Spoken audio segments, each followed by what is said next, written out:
So if you're anything like me, I know you probably love books on productivity, setting goals, and different life hacks like that. So I'm going to give you my main takeaways from the book, The 12-Week Year by Brian Moran and Michael Eddington. I'm going to save you a little bit of time and let you know what I think are the most important points in this book. So stay tuned.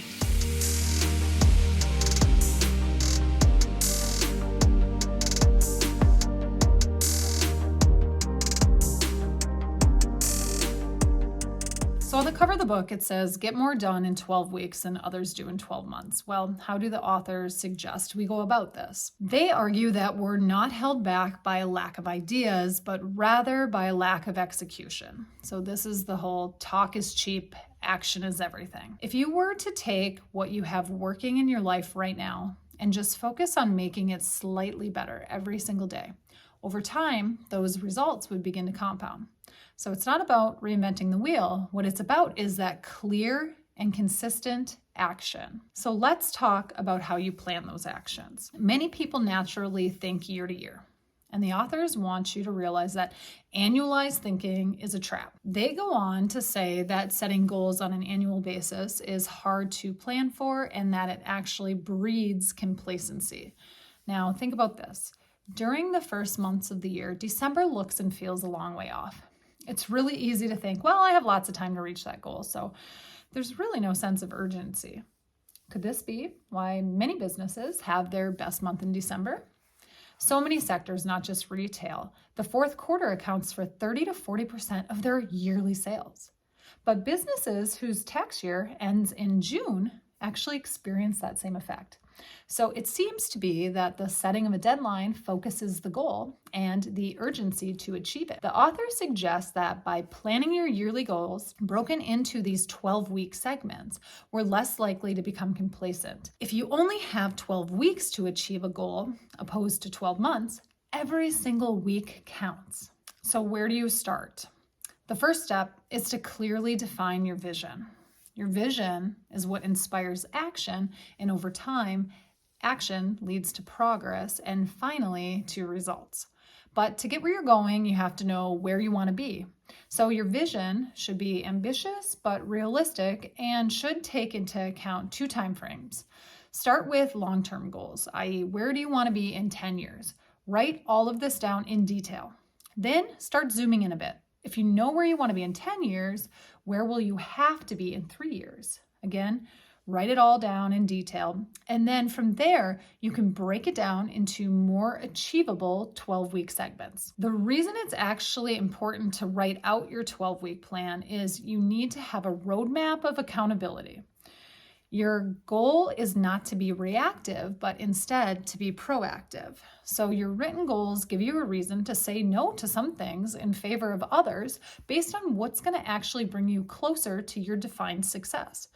It's really, really hard to plan for an entire year, but if you create a day-to-day plan for just 12 weeks, then suddenly it all feels much more attainable. And you're also going to be a lot less likely to stray. So the author encourages you to create these specific, measurable tasks that, if completed, will help lead you to your 12-week goal. Once you have these specific tasks and measurable goals, the next key is to set up controls. So these controls are the things that will keep you going when things get tough. It's like Mike Tyson said, everyone has a plan until they get punched in the mouth. So how do you plan to stay on track when things don't go according to your plan? Willpower and determination, unfortunately, are not enough to take us all the way to our goals. We also need accountability and support. All right, so for example, if your goal is to lose weight and you set up one of your main action tasks as go to the gym 4 to 5 days a week, you may choose to hire a trainer or enlist the support of a buddy to help keep you accountable to that goal. And if you can't afford a trainer, there's another simple technique that you can take advantage of, and that would be the weekly plan and the weekly accountability meeting. So a weekly plan breaks down the 12-week plan in day-to-day actions, and it lists specific goals that need to be completed in a given week. So as you accomplish those goals, you get to check them off the list, and at the end of the week, you hold an accountability meeting for yourself to reflect on how you did. And if you still struggle to stay accountable, they suggest that you enlist the support of one or two of your peers to answer to and to really just help keep you on track. So the goal is not to get hard on yourself if you have a bad week, but rather to be constantly asking yourself, what can I do to improve? So this leads to the next point. Only measurement truly allows you to know if you're on track. So what the authors are really talking about are SMART goals. But the bigger picture is knowing that you have to have data to measure in one regard or another to know if you're on track. Now, with losing weight, it's really easy to understand what that metric is, physical weight. But with other goals, it might be a little more tricky knowing what's important to measure. I'll give you a little example from my own life. I have a goal to grow this YouTube channel. I could focus on measuring subscribers or views, but the reality is I really don't have control over those numbers. So instead, I set a goal that is measurable based on actions that I have control over. So my measurable goal of putting out 2 to 3 videos a week for you fine people is really something that I have control over and I can measure if I'm living up to that goal. So in theory, if I do this, it should over time help my channel grow. Their next argument for shifting our thinking away from a year and into 12-week segments has to do with managing your time strategically. When your year is only 12 weeks long, every single moment counts. Effectively managing your time is really hard. By default, many people fall into reactive modes of work.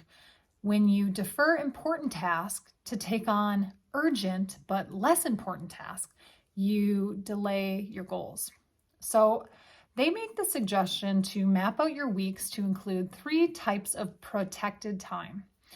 These are called strategic blocks, buffer blocks, and breakout blocks. So let's go into talking about what each of these blocks are. Strategic blocks are 3-hour periods in which you accept no interruptions, no emails, no phone calls, no chats with coworkers. I've heard other people call this deep work, so kind of the same concept. Schedule these blocks into your week and protect them like your goals depend on them. Next, we have buffer blocks.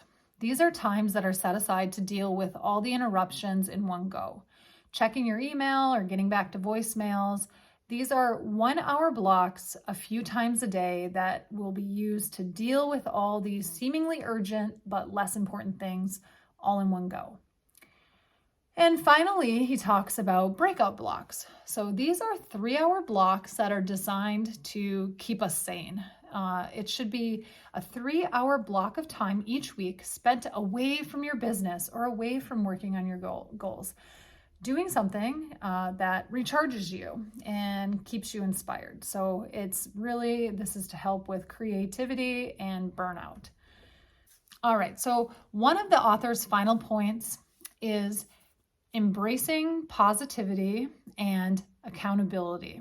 So in other words, this is the way that you take ownership for your own success. Accomplishing long-term goals takes time, and it's really easy to get thrown off course when circumstances happen that are out of our control. So when this happens, we can either adopt a victim mindset or we can take accountability and ownership of our own actions and reflect on that to keep it in perspective how we can learn and keep moving forward. All right, so some final thoughts. The 12-week year echoes a lot of sentiments of other goal setting and productivity books, things like SMART goals, time blocking, shifting your perspective. But the real major takeaway is that by viewing your goals in these 12-week chunks, you create a sense of urgency and focus to help you slay your goals faster and with less risk of using your time inefficiently. All right, guys, so there you have it. I hope you enjoyed and that it was helpful. Perhaps you learned something. If you do want to check out the book, I'm going to link it down below in the show notes. If you have any questions, feel free to reach out, and I really look forward to seeing you next time.